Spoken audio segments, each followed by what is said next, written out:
Nakulungan ng bagsak ng dalawang miyembro ng Sputnik Gang sa ikinasang bypass operation ng Station Drug Enforcement Unit ng Malate PNP sa Barangay 720 Malate, Manila. Nakatutok dyan si Police Corporal Abigail Rojas.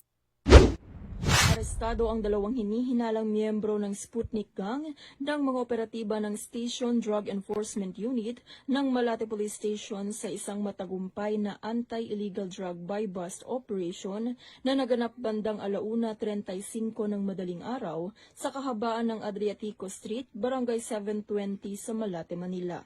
Kinilala ang mga suspect na sina alias CJ, 22 taong gulang at alias Jen, 25 taong gulang.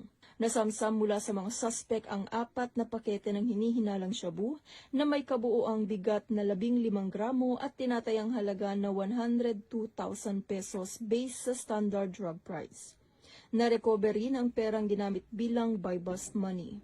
Sila ay kasalukuyang nakakulong sa detention facility ng Malate Police Station habang inihahanda ang kasong paglabag sa Sections 5 at 11, Article 2 ng Republic Act 9165 o Comprehensive Dangerous Drugs Act of 2002 na isasampa sa Manila City Prosecutor's Office para sa kanilang inquest proceedings. Mula dito sa Metro Manila, ako po ang inyong PNN correspondent, Police Corporal Abigail Rojas. Alagad ng batas, tagataguyod ng Balitang Pulis.